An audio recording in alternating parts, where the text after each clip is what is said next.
ಬ್ರೇಕ್ನ ನಂತರ ಬೆಂಗಳೂರು ಫಸ್ಟ್ಗೆ ಮತ್ತೆ ಸ್ವಾಗತ. ವರ್ಷಕ್ಕೊಮ್ಮೆ ಬಸವನಗುಡಿಯಲ್ಲಿ ಕಡಲೆಕಾಯಿ ಪರೀಕ್ಷೆ ನಡೆಯುತ್ತೆ.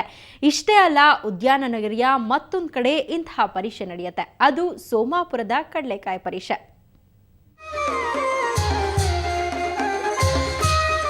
ಕಡ್ಲೆಕಾಯಿ ಬೇಕಾ?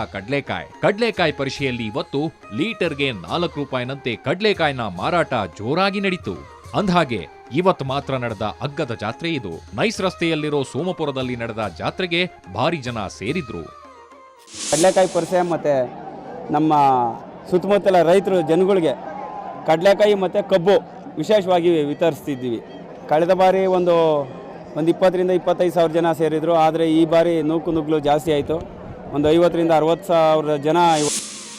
ಈ ಪರಿಷೆಯಲ್ಲಿ ಮಳಿಗೆಗಳು ಇರಲ್ಲ. ಬದಲಾಗಿ ರೈತರು ಬೆಳೆದ ಕಡಲೆಕಾಯಿ ಬೆಳೆಯನ್ನ ಒಂದೆಡೆ ಸಂಗ್ರಹಿಸಿ ಮತ್ತೆ ರೈತರಿಗೆ ಹಾಗೂ ಸ್ಥಳೀಯರಿಗೆ ಮಾರಾಟ ಮಾಡಲಾಗುತ್ತೆ. ಅದು ಲೀಟರ್ಗೆ ಬರೀ 4 ರೂಪಾಯಿ ಮಾತ್ರ. ಇದರಲ್ಲಿ ನಟ ಶ್ರೀನಗರ ಕಿಟ್ಟಿ ಸಹ ಪಾಲ್ಗೊಂಡಿದ್ರು.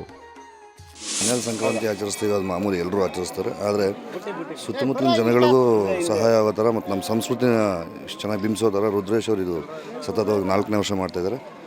ಈ ಸಂಕ್ರಾಂತಿ ಎಲ್ಲ ನಾಡಿನ ಸಮಸ್ತ ಜನತೆಗೆ ಒಳ್ಳೆಯದಾಗಲಿ ಅಂತ ಕೇಳ್ಕೊಳ್ತೀವಿ. ಒಟ್ನಲ್ಲಿ ಈ ಸುಗ್ಗಿ ಸಂಭ್ರಮ ಕಳೆದ 4 ವರ್ಷಗಳಿಂದ ನಡೀತಿದೆ. ಜೊತೆಗೆ ಕಡಿಮೆ ಬೆಲೆಯಲ್ಲಿ ಕಡಲೆಕಾಯಿ ಮಾರೋ ಮೂಲಕ ಜನರಿಗೂ ಹತ್ತಿರವಾಗಿದೆ. ಬೆಂಗಳೂರಿನಿಂದ ಕ್ಯಾಮರಾಮನ್ ಪ್ರಕಾಶ್ ಜೊತೆ ನಂದಿನಿ, ಸುವರ್ಣ ನ್ಯೂಸ್.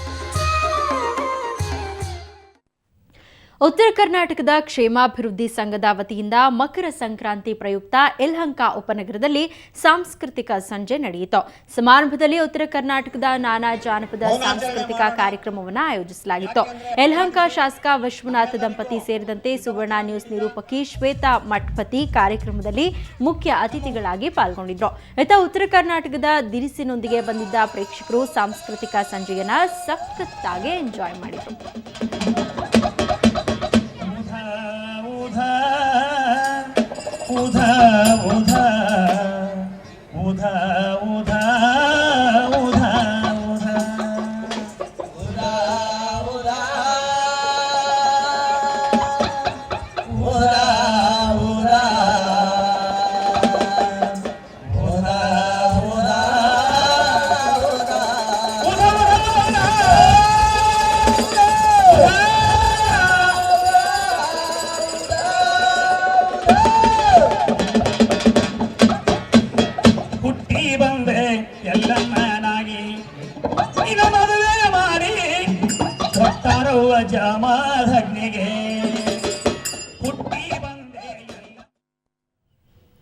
ಇನ್ನು ಶ್ರೀ ಸಾಯಿ ಗೋಲ್ಡ್ ಪ್ಯಾಲೇಸ್ನಲ್ಲಿ ಇವತ್ತು